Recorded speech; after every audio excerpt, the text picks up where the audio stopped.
Namaste. Namaste and all, it's Tushar here. Apologies about the earlier video, we had some issues and I think the Bhagwan was not on our side at that moment, but we've managed to resolve those little conflicts in a very yogi fashion. So managed to kind of just quickly change a venue and make sure I continue with the class because but as well as way, we've got to be determined in life. So it's going to be a very truncated version, but I just want to cover a few things that I had planned for this class. So firstly, as I was mentioning, for those of you that may have tuned on to the previous video, which I'll probably delete due to the way this sort of ending occurred, is that when you when something is gifted to you, when something is a loan to you, then anything that one does on the back of that, then almost the source has an authority on it. So for example,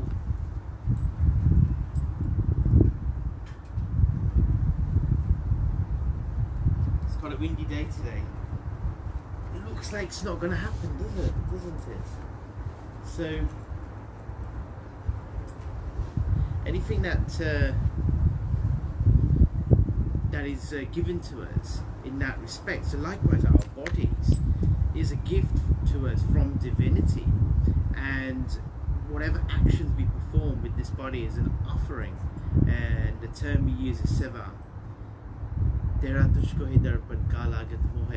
In that sort of spirit of Ishvara Pranatana, one gives up their actions, and then you're free from the bondages and the shackles and the emotional turbulences that the actions offer. There's been many even this morning, just trying to get this video up and running, but having that sort of state of surrender can be sort of really profound. So I've got a couple of quotes that I wanted to express here, and the first quote is from the Kaivalya Upanishad, that he only attains Parabrahman who sees in himself all elements and himself in all elements, the whole in a part and a part in a whole, the macrocosm in a microcosm, the microcosm in a macrocosm. That which manifests the phenomenon such as the states of wakefulness, dream and profound sleep. I am that Brahman, realizing that one is liberated from all bonds. So whatever challenge one faces in their life, one can realize that by grounding themselves in that reality, something profound can occur. To share a little story, when a question that I was due to discuss today was comparing Sewa, which is the theme of today's beginners class, with charity, and they're quite distinct terms in the sense that charity is something where one may feel almost slightly superior to the other, and one may be made to feel inferior, not intentionally. Well, Sewa is equal, where, for example, if you're serving food, then the person who made the food is very different, the person who paid for the food is very different, the person serving is just impartially passing the energy and the karma across, and they're also going to be eating that food as well. So it's a kind of flat zero karma activity. So with no further ado, Dharti Mata Putraham Aparigraha. I'd like to invite you all to set an intention for today's class, to be able to offer up your practice in the usual fashion to somebody who needs your love and healing wishes at this point or stage in one's journey. It could be someone near, it could be someone far, it could be someone you love, it could be someone you dislike. and it's an act of forgiveness, it's an act or an expression of unconditional love. You offer up your practice to them while bringing up the image of that person in your mind's eye and offering up the love to that person. Carry on. We can do some quick prayers, we'll do the asanas, and we'll bring the practice to a close. I might try and edit the previous video and put it on the archives on YouTube, because it would have a beautiful backdrop with the kamal and the lotuses as well. So, Om Guru Brahma Guru Vishnu Guru Devo Maheshwara Guru Sachat Param Brahma Tasmai Shri Guru Ve Namaha Loka Samasta Sukhino Bhavantu. Om Swaha Tatsattu Vanenyam Vargo Devashiti Vahidiyo Yo Naha Prachodayat. Om Sahana Bhavantu Sahana Bhavantu Sahavirya Karvavahe Tejasvinamati Tamastava Vidvishavahe. Om Sarvesham Swastir Bhavatu Sarvesham Shantir Bhavatu Sarvesham Purnam Bhavatu Sarvesham Mangalam Bhavatu Sarve Bhavantu Sukhinah Sarve Santu Niramayaha Sarve Bhadrani Pashyantu Mahakashtit Dukhabhav Bhavet. Om Asatoma Satgamaya Tamasoma Jyotirgamaya Prityuma Mritam Gamaya. Om Sahana Bhavatu Sahana Bhunaktu Sahaviryam Karvavahe Tejasvinavaditamastu Mahavidvishavahe. Om Trayambakam Yajamahe Sugandim Pushtivardhanam Urva Mukhamiva Bandhana Mrityuma Uma Mukshina. Om Shanti Shanti Shanti. Om peace peace peace.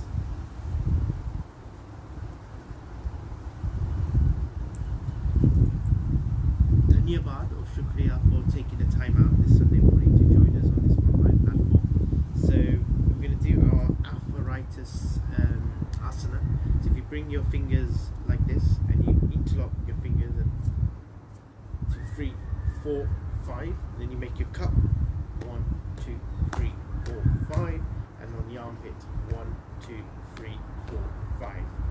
Repeat it on the other side.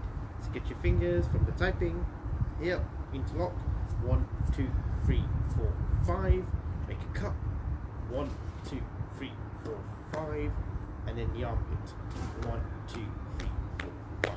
You could repeat that cycle. You could do 10 as well, or you could repeat 5 lots of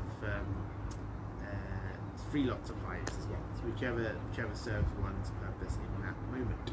So then we're going to do a asana that we've prepared for our spinal cord, because a lot of us sometimes while we're working from home we may not have the correct infrastructure in place, and at the same time we may be not moving our bodies in all the different manners and ways that we should do. So Dhanurasana is quite a nice posture to be doing, a bit like the word Dhanush. So we come onto our knees.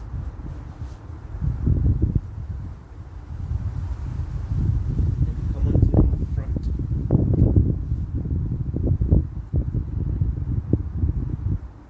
Then we interlock our hands on our legs. And we come up.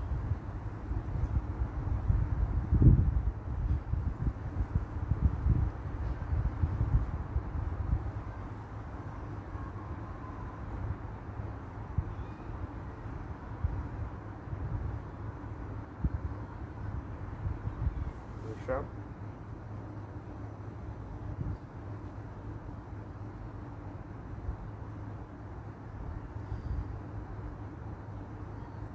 And we do it again.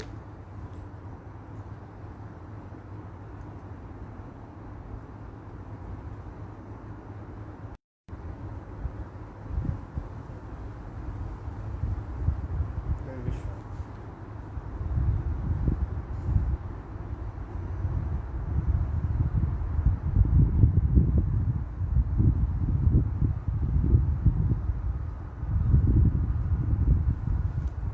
Dhanurasana.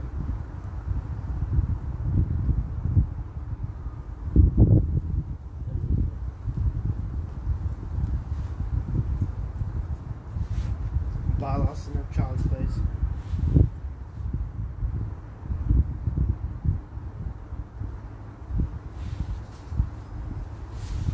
So that's really has some great added advantages and benefits for our back.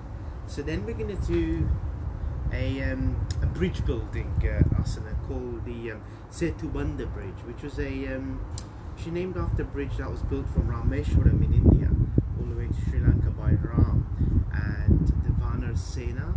And there's a lovely story on how they would write the word Ram on these big sort of chunky rocks and throw them into the ocean, which were floating into Sagar Bhagwan's Kripa and Neil and others' Kripa as well.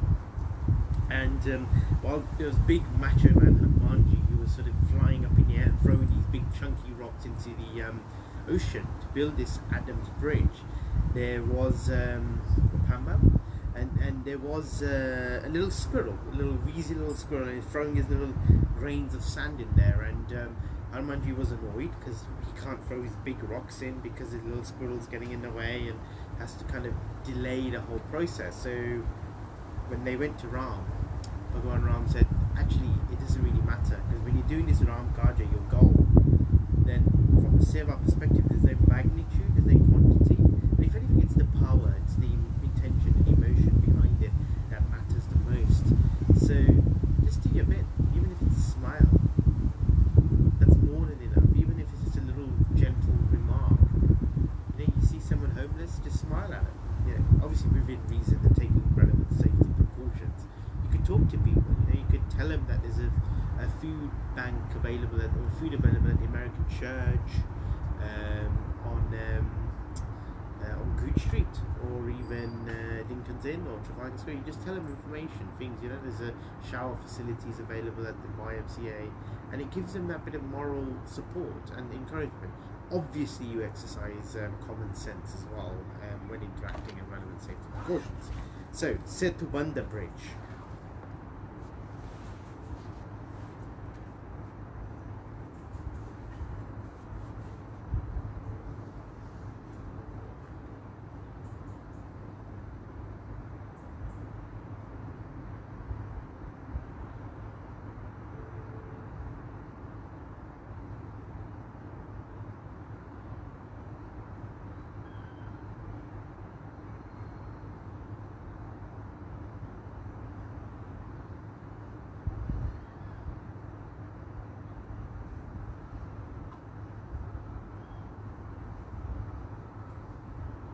Shrub, and again.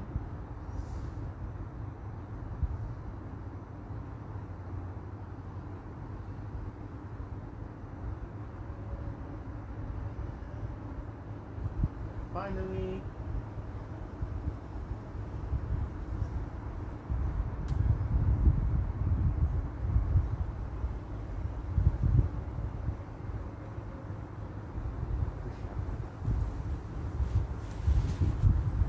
Setubandha asana. And we're going to go into a camel posture, which is very good for our hips as well, and our lower back as well. So Uttanasana, Uttanasana. Just coming onto all on our knees again, and then coming back.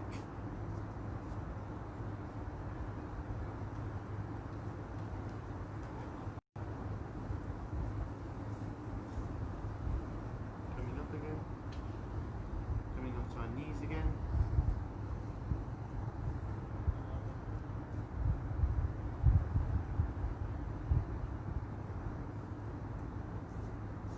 Release. Again.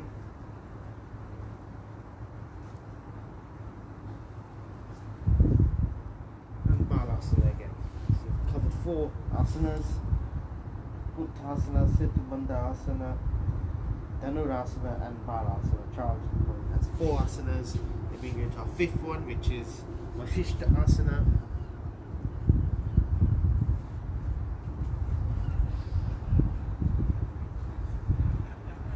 Coming down into Ashtanga Namaskar. Back into Parvatasana. That's the 6th asana, Parvatasana. Then we're going to get to Vashisthasana on this side. Variation 1 or variation 2.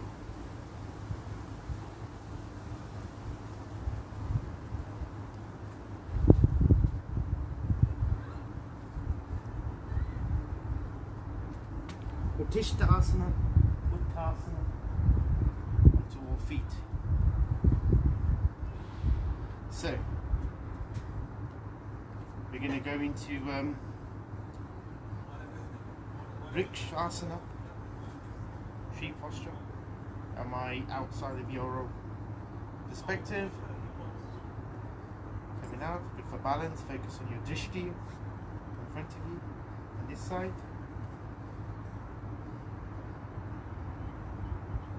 Trees are like can provide shade. It's a good place for dhyana. There are even various fruits and Ayurvedic aushadhis that grow on trees. Mangoes, for those of you that are fan of, or even the plant amla, which is quite good and high in vitamin C. A bit like coming from Peru. Now we're going to do our key, core, and final asana. The favourite one, Surya Namaskar, facing the sun. Feet together. Gajrani mudra breathing to the regular attendees.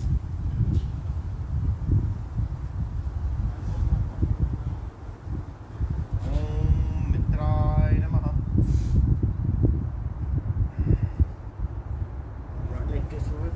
3, 4, 5, 6, 7, out, 9.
Surya Namaskar. Now we're going to come down and do a few quick pranayams and bring the practice to a close.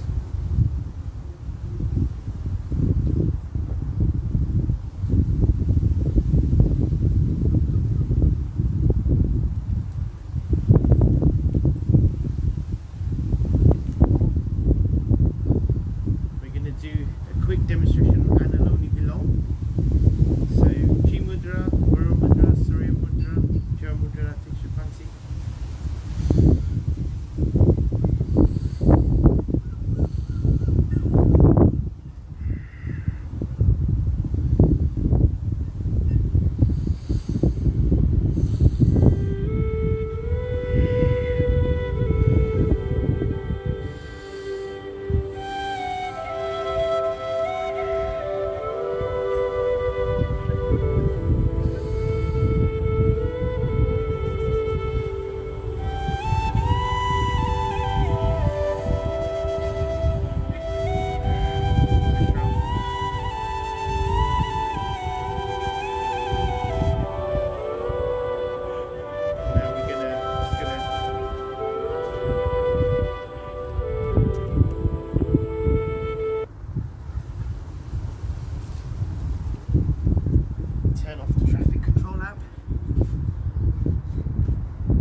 Vishuddha, Ajni chakra, and Sahasra chakra at the top here.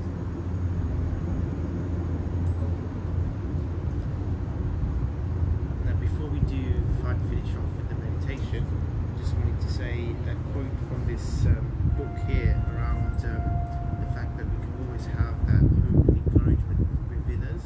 The quote from a book called Voices from Punjab, as you can see here, Voices from Punjab, by the author Anita Goyal and Ashtake Singhania, The Strength and Resilience of 15 Punjabi Women Living in the UK.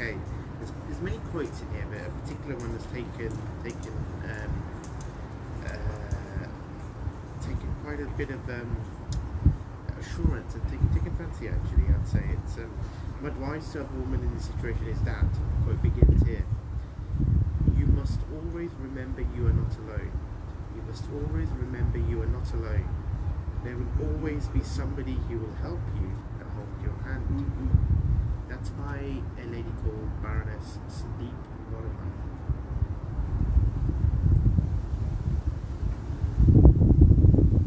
So we just like to invite you to make a prayer of your choice, and then with that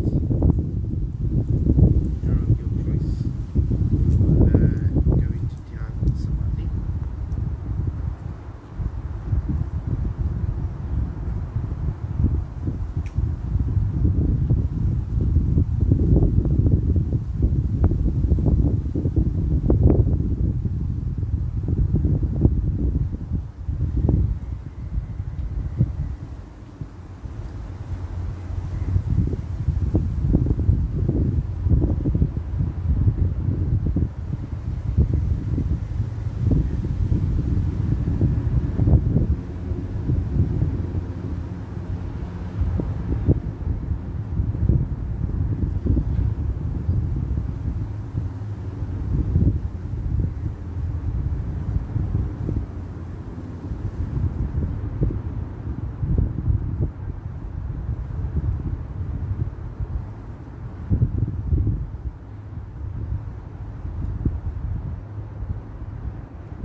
That class because of a miscommunication that took place, so I'm going to try and get clarity over that, and if I can edit out that video I will try my level best to upload that onto the YouTube archives page, and then obviously this class for the people who've attended it, but I've had to turn the other class to private for now.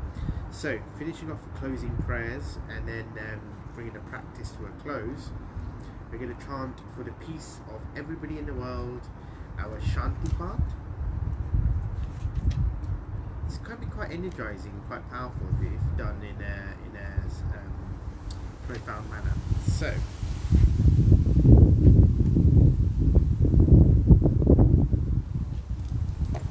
I'm a big advocate of the United Nations Sustainable Development Goals, and I think that whole concept of thinking harmoniously in the whole world, being one family, Vasudeva Kutumbakam, can be captivated and captured beautifully in this one Vedic sloka mantra known as the Shanti Path. So let it, that Sanskrit Vedic chanting absorb through your vibrations, through your consciousness.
tuning in into today's class. Hope you enjoyed both the yogasana, the pranayama, and the dhyan, the meditation. And